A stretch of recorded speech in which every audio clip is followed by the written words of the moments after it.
JT Crowley is Talking Books. On the show, you'll hear from emerging talent and seasoned veterans from around the world. Hello, I'm JT Crowley. I'm the host of Talking Book Show on Web Talk Radio. And today I'm interviewing Rosa Allison from Pennsylvania in the United States. And she's come on the show to talk about her book, They Knew Me Not.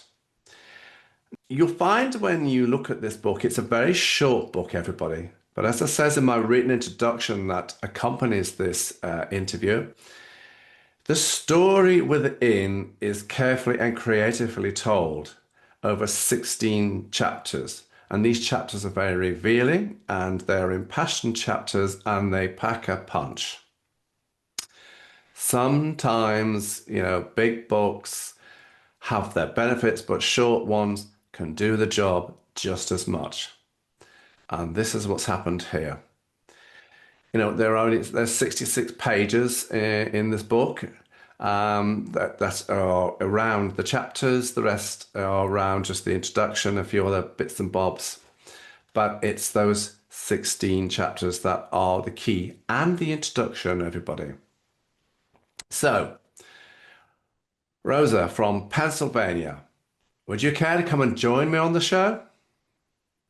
Hi, John. How are you? I'm good. I'm good.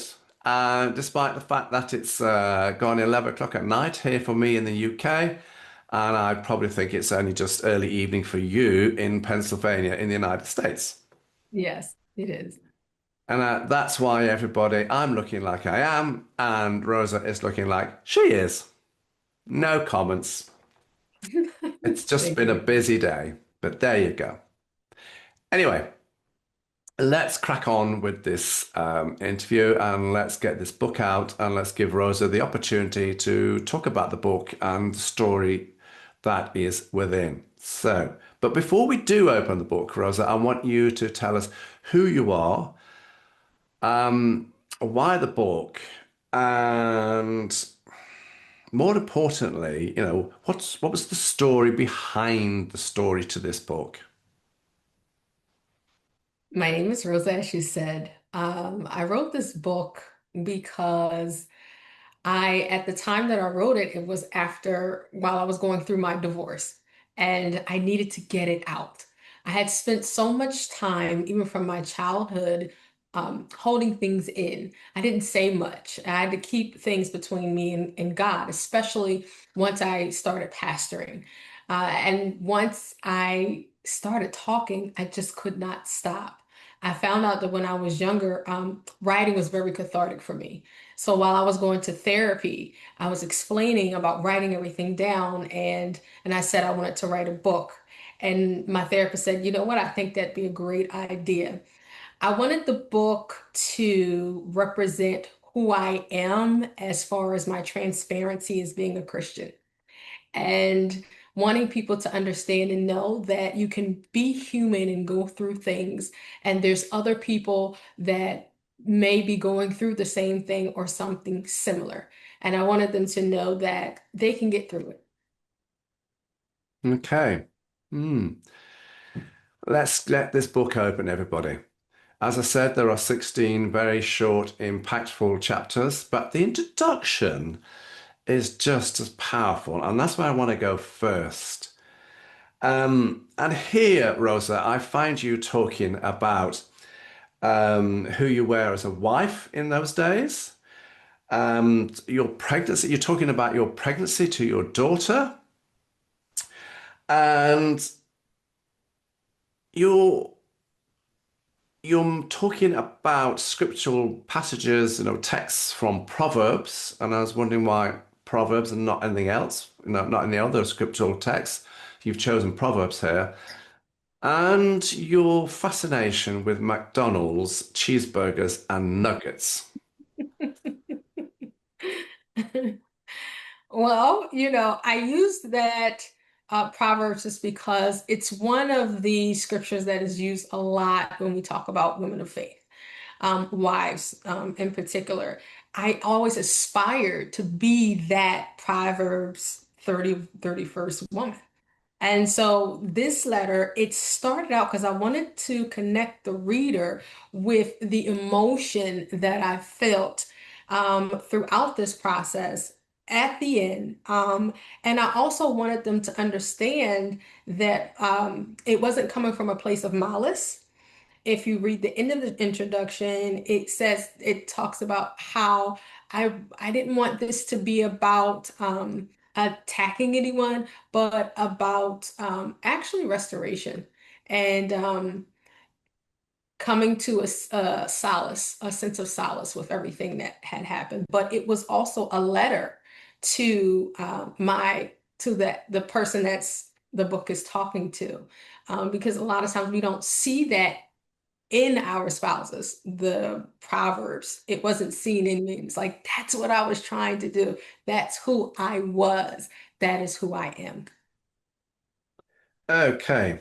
So, Rosa, let's go to, some of these chapters. I want to go to the attraction and the first time. You know, these are the chapters at the start of the book, everybody. So, talk to us about what's going on in these two chapters. You talk about meeting your husband for the first time and the first time you had sex together. Mhm. I felt like this chapter was important because my life at that time in that season wasn't just about all the bad things. It was part of just living. And I find that sometimes as Christians, we have a hard time living as a Christian and also being in our reality. So it was important to show that I was just the girl that that met a guy and ended up in the situations that I came to be in. And that's where the attraction came from. And as you read, you understand and know it actually wasn't about attraction. It was just where I found myself. Yeah, the name is Frank, and he was your ex-husband. Mhm. The name's in the book, everybody. It's all there to see. And when you look at these chapters, you might start to think to yourself, oh, maybe um, was Rosa reading the wrong book? Was she reading the wrong pages, the wrong lines here? And so all I'm saying to you is keep an open mind. Don't be judgmental. It's very Mhm. easy to be judgmental. You could say, well, Yeah. why didn't she just do this and do that? Yeah. Hmm. It doesn't always pan out, everybody. No, not at all. Especially when I talk about the first time that I had sex. Hmm. Um, I wanted to put people in the mindset of a person, of someone like me at that age, at that time in my life, and what that experience was for me. As hard as it was for me to, which you eventually find out, to have done that as because my Christianity and my faith was so important to me and following in it. I think it was important to show people that even we find ourselves in places that we're not that proud of, but it's human. Yeah. Yes. Keep an open mind, everybody. Now, in the area of the book around the wedding and the marriage, here you start to relate to the reader the abuse that you had already received. The wedding day was, well, far from a perfect day. Because most people would perceive the wedding day to be perfect and to be blissful, while yours wasn't. It had its good bits, but it certainly had some bad bits. Um, the arguments and, the fact that, our ex-mistress was, at the end of the night, was texting your ex-husband, still saying that she loved him. I mean, that doesn't bode well. So for me, when I look at these chapters, I thought your marriage right from the start was on rocky ground. And there's only one journey for this marriage. And unfortunately, it did end in divorce. But so, there was a series of fights, the police were involved, and your husband, you say, threw you under the bus, so to speak. So these are busy, busy chapters. Can you give, the audience, the listeners, the readers, put a bit more meat onto the bones here as to what's in these two chapters, what's in this part of the book, why is it there, and where does your religion come in here? Because again, your religion is key to everything in this book, as you. Yes. When you read about the wedding and the marriage, it's very significant to um, them, people not knowing me, the title, they knew me not, because of the internal struggle that I was having. It shows that a struggle that I was having between um, being me and fulfilling my purpose as well as being a child of God.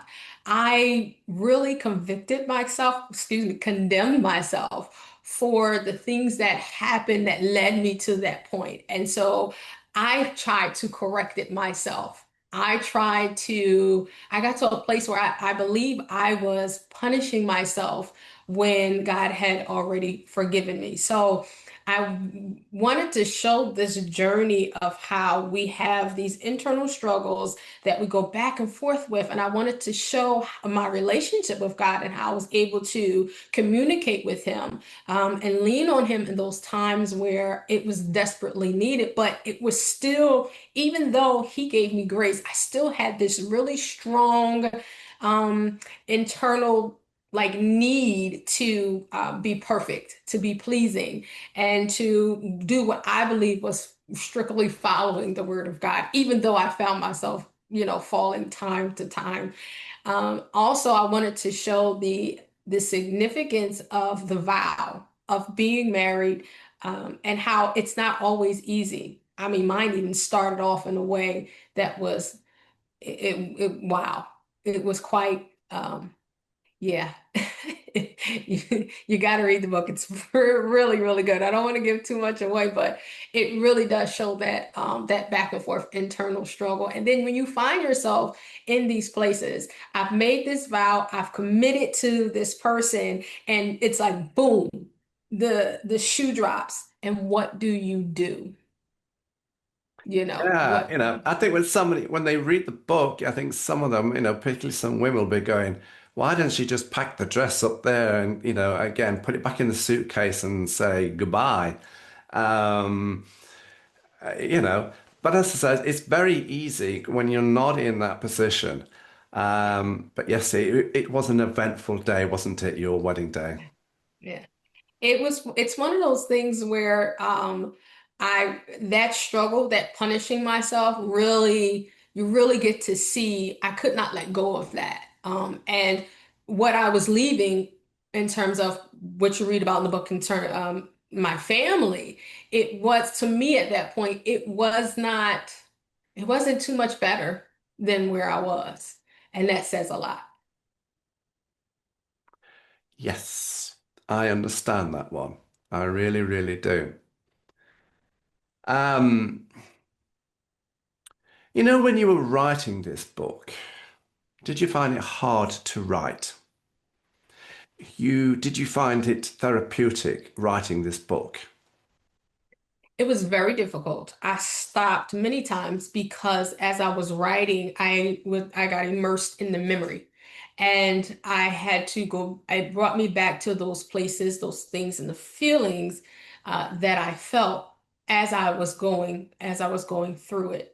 But in that, it was still cathartic because if anybody knows anything about writing a book, you have to edit it, edit it, edit. And what I found was the more I went over the story, the more I had to keep going back and making changes and doing this and doing that. And actually, it got better every time. And I eventually got to a point where now I actually am, I still cry at certain things, but there's a lightness to it and the laughter for some things as well. Because some of the scenes that you talk about are brutal. Um, some of the scenes are very caring. and some of the scenes are something else. But I get the overriding impression that this is a book not about, I think you've already said it, not about malice, but about you getting your views, your points across. And I think it's there for other women, other people who find themselves in the situation to think that they are not alone. Mhm. And I think that's what your work is about, even outside of this book. Am I right?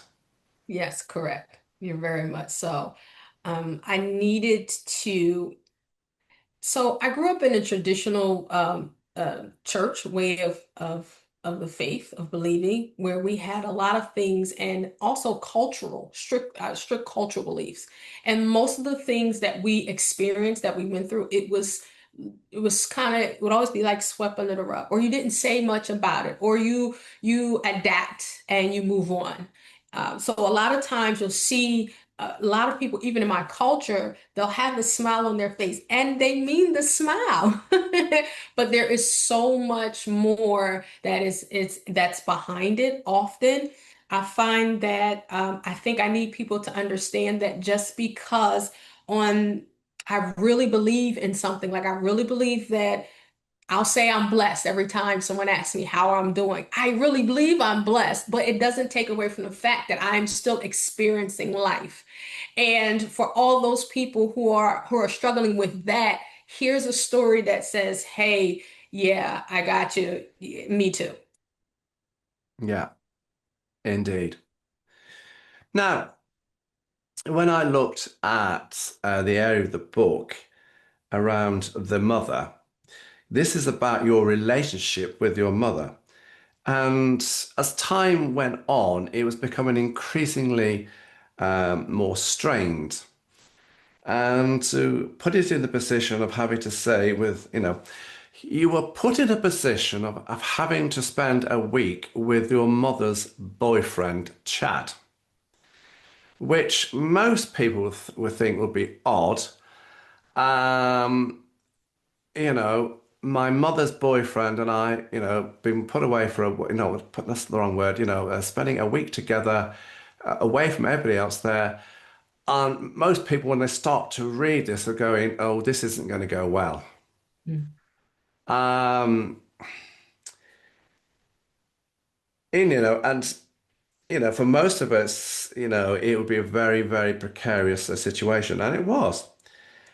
And your mother wasn't entirely sympathetic with you, was she? I don't think she grasped the situation. And that's knowing, not being unkind to your mother at all. And you're in a position of that. I'm getting the impression that you couldn't really, go back to family because I think this is a cultural thing. Um, but you turned to a friend called Sheila, who you refer to as your hero.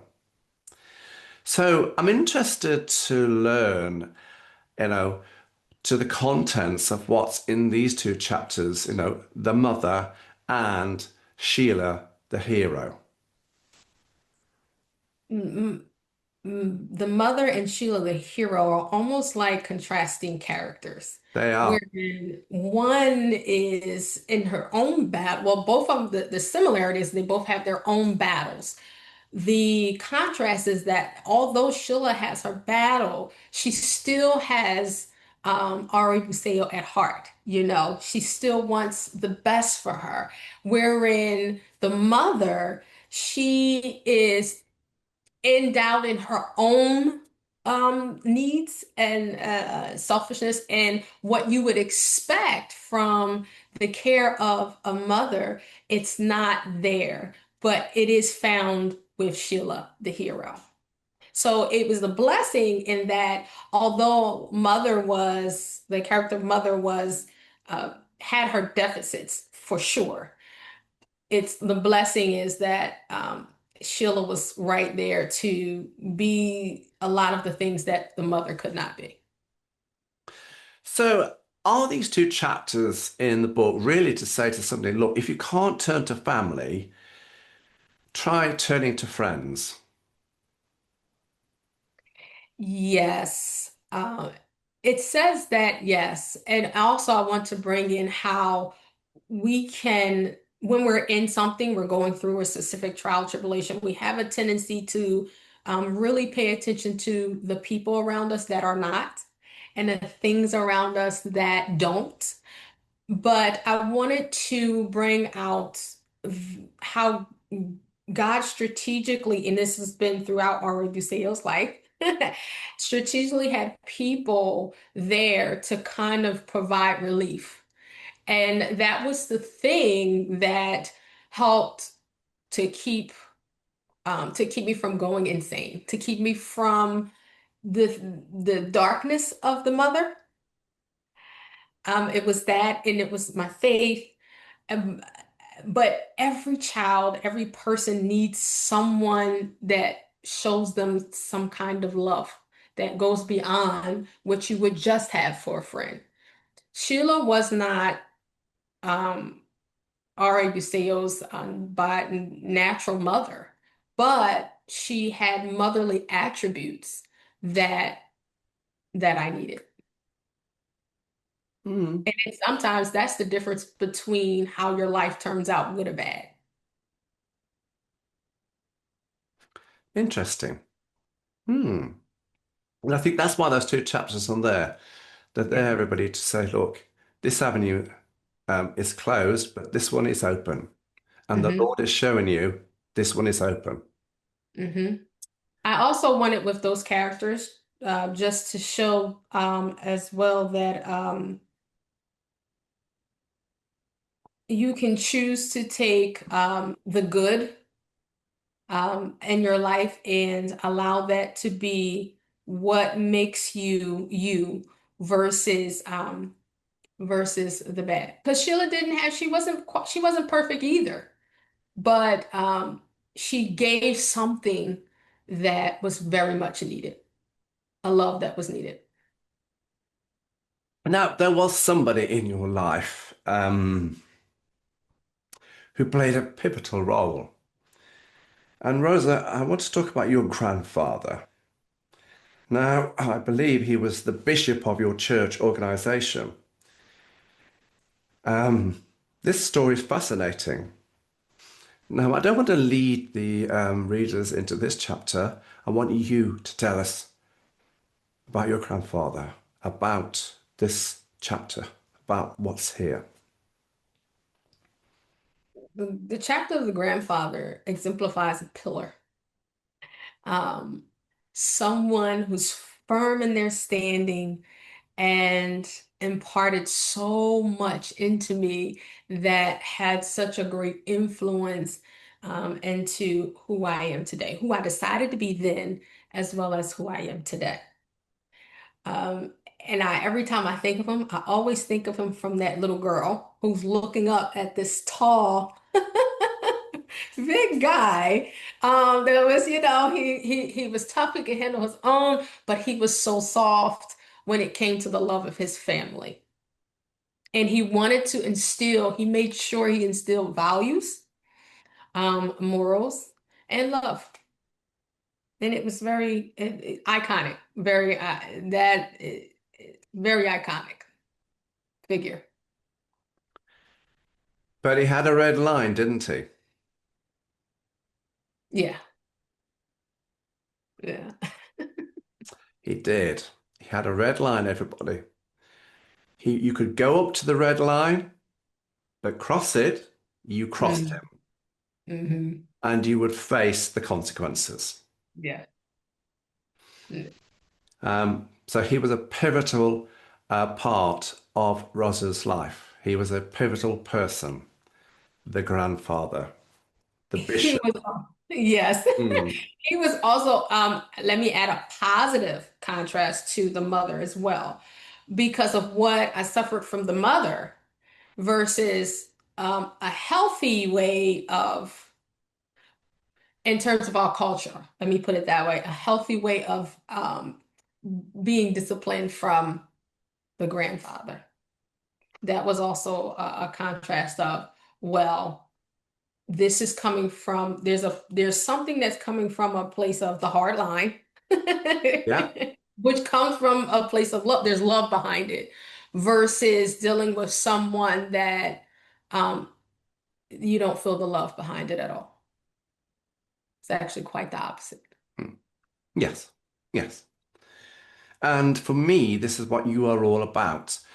This book and you are there for other people going through the things that you went through and to say, look, there is a light at the end of the tunnel. And if you want to talk, come and talk to me. Yeah. This is what it's all about. This is what you and this book are about, isn't it? And there's so many that can identify, especially with the story of the grandfather.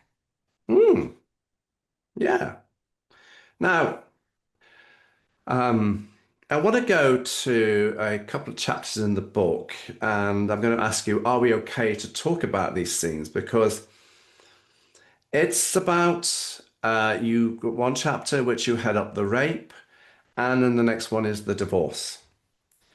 There's a whole plethora of storylines here. You know, we've got abuse, you've got prayer, we've got the church, we've got new home, we've got rape, we've got reuniting, we've got failure again.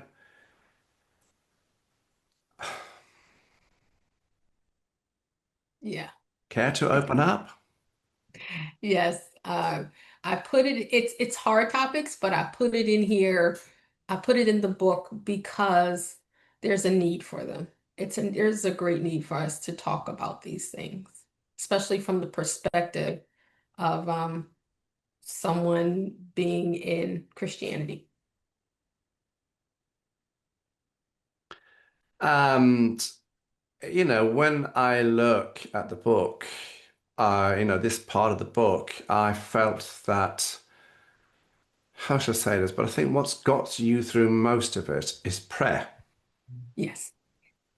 That is the streamline through everything. It's the line that never stopped. It's the one I could always grab onto, I can hold on to.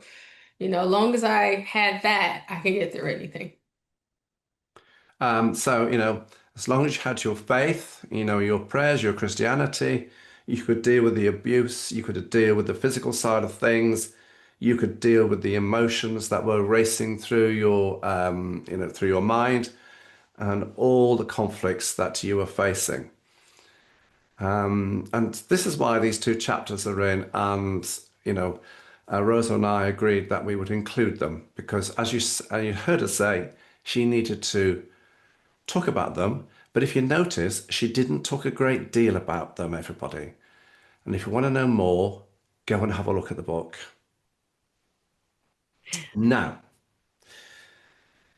the last two chapters that I want to go to, I would like to explore the suicide thought and starting over again. But I do notice that at all the trials and the tribulations, you know, you faced, again, in these two chapters here, your faith is the key, is the core to it, particularly around the suicide thought. So, could you tell, you know, the reader, the audience, what you were going through, what your mind was going through, you know, with the suicide thoughts, and what therapy helped you, you know, in the end, apart from prayer as well? And tell us a little bit about your new life. Sure. It's interesting because I had been running away from depression for quite a while. I knew it was there. I felt myself getting lower and lower. We have a saying where we say you run on empty in terms of being full of what you need, the power you need to do to go. And I just kept praying through it, and trying not to let the cares of the world stay on me to the point that it got me to that place. But there's something about just keep on going. and not really dealing with the things that are going on, and it doesn't stop. That even though like the saying, you let things roll off you like water off a duck's back, there's still remnants that gets left behind. The duck still gets wet. So I was still getting wet, and I kept getting wet until I was soaked, and I felt like I was under, and I could not get out.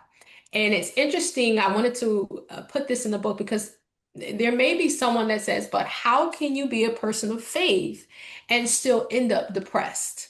And still end up coming to a place where you felt like you needed to end it all. The book really describes, especially in the beginning of that chapter, what that felt like and how I got to that point. Um, it was now that I look back on it, it was something I actually could not avoid. So now I'm an advocate of therapy, of talking, and I speak that to everyone. Especially, I come across women all the time that we take on so much. We actually literally have 4 to 5 jobs, especially if you work on a job. But at home, you're running at least about 3 jobs. You're juggling 3 to 4 at home by itself. And we stop taking the time out for ourselves and just giving, giving, giving. And the more you're giving, the more you're pouring out. And if you don't have someone pouring back into you, or you taking that time out to pour back into yourself, you can find yourself in a very low place. So one of the things that I advise is, it's sometimes, and it's going to be hard at first when you're so used to giving out so much of yourself. Take an hour of your day and just sit, and then keep increasing it until you get to a place where you're taking yourself out to lunch. And then the next thing you know, you go get a massage, go do something that you like to do that makes you laugh. And then you can include the people around you, maybe every once in a while, to help facilitate that self-care that helps keep us from getting so low. And then also talk to someone, talk to a therapist. They don't have to know you. They don't really know anything about your life. And once you're done, if you decide, okay, you never have to talk to them again. So it's a judgment-free zone. And you're able to talk through things that you probably didn't even know were still there, that were called that cause pain in our life, and everything else beside happiness and joy. So for me, that and when I need it, I go right back to it. And that is, I make sure now that I talk through the things that I go through. I think it's fair enough to say that women are better at this than men Mhm. because it's very easy to say, well, when I've looked at your book, that this is a book for young girls, women. No, I think it's a book for men as well, to Yes, I see what happens as a result of some of their actions, and therefore to learn, so as not to, when you're in a relationship, to cause the other person to, suffer or go through as much as you did. So I think this is just as useful for men as well. Would you agree? I certainly agree. Sometimes we kind of focus on women a little bit more just because I am a woman, but I actually have gotten feedback from men that have read this and actually have broke down, and because they can relate to the things that are in there. So it's not just a woman thing. A lot of these things, it's a person thing. And just actually having your eyes open that, wait, when that happened, I didn't even realize that's how she would feel like that about that. Or even for us, the things we question, wait a minute, was that what it was? Really?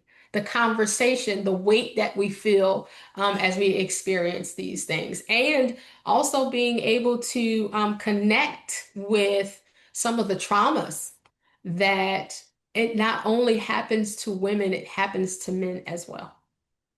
It does. And men are the worst people to, how shall I say this, talk about their mental health issues and talk about issues. They find it so difficult because they've been brought up from a perspective of, well, we must be strong, we just battle through this. And sometimes it doesn't work.